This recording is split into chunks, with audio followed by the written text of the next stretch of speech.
What is going on, YouTube? Hopefully, everybody is feeling good. My name is Randy, and let's get into some Mets topics today. We're going to get into Luis Angel Acuna, what's going on with his slump, how he's feeling at the plate. We're going to get into that. We're going to get into Ronnie Mauricio, up and coming prospect, who has really been showing some promise in AAA so far.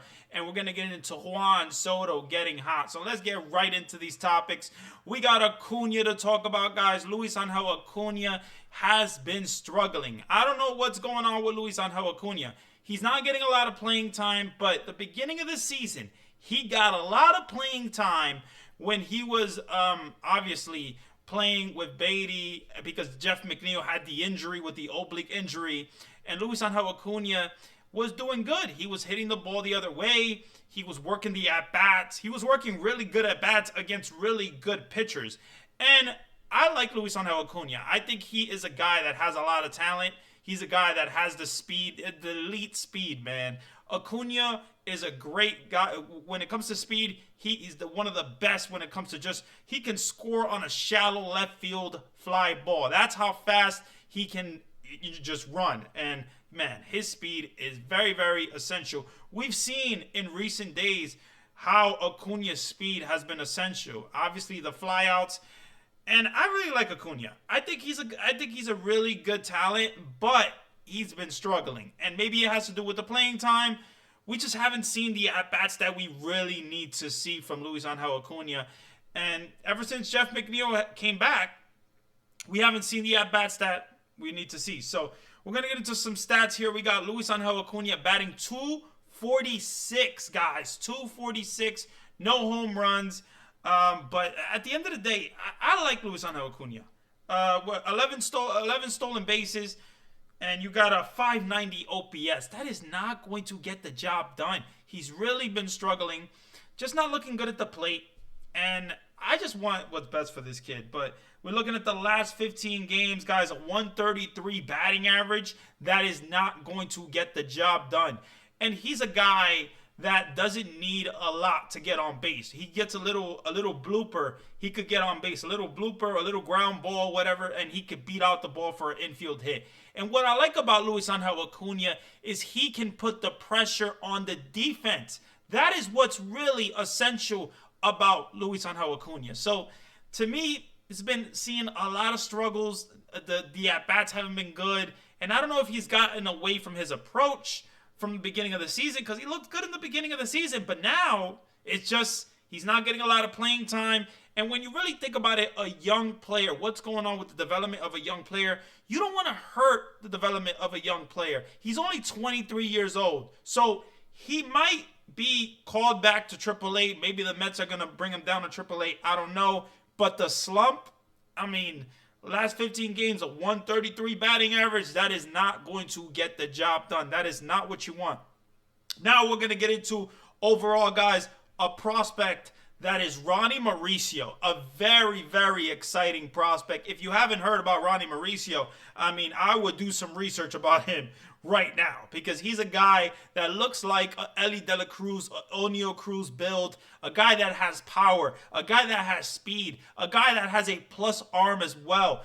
Man, he made a really nice play at third base yesterday for Syracuse, and he just threw a bullet to first base.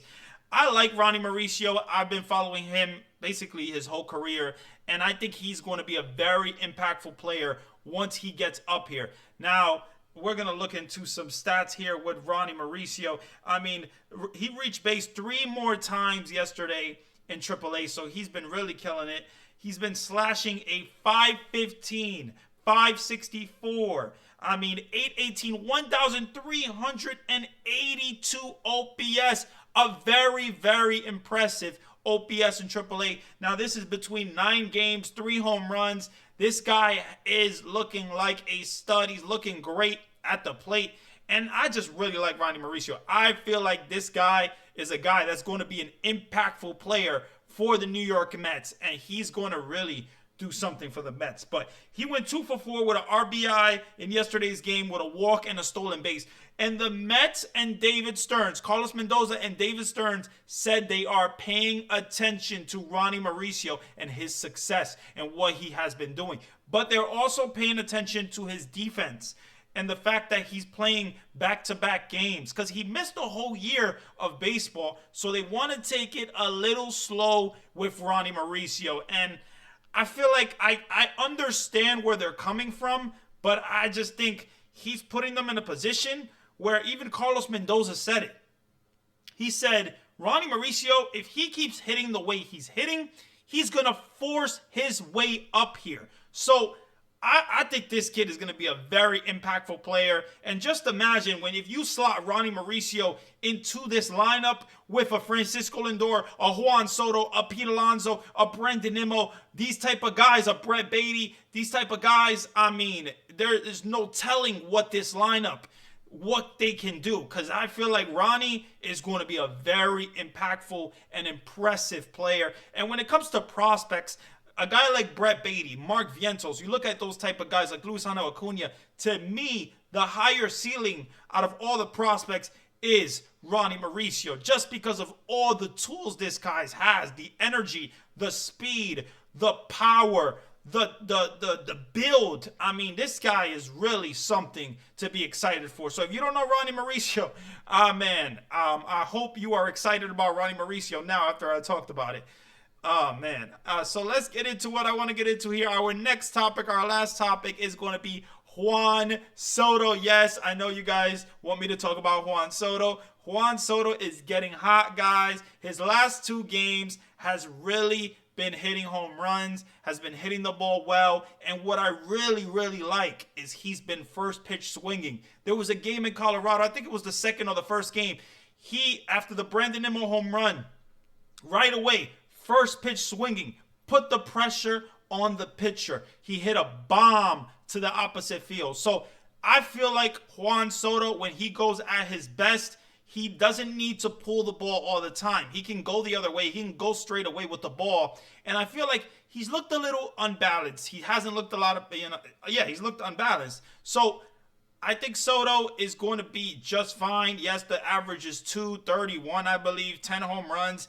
But I think Soto is getting hot. He's getting there. He's feeling himself. And not just that, you saw him eyeing down the pitcher. If you didn't watch the Colorado Rockies game, the last game of the series, Juan Soto was eyeing down the pitcher. And that is something we haven't seen from Juan Soto in a Met uniform, really eyeing down the pitcher like that. We saw that we've been seeing a little bit of the Soto shuffle. He's looking and he's smiling more. The body language is a lot more different than the beginning of the season. So I don't know what's happened. I don't know if Lindor talked to him. I don't know if he's just feeling more comfortable with the New York Mets. But at the end of the day, I really like what I'm seeing from Juan Soto. So that is all we want as Met fans. We want Juan Soto to be successful. We want him to be comfortable.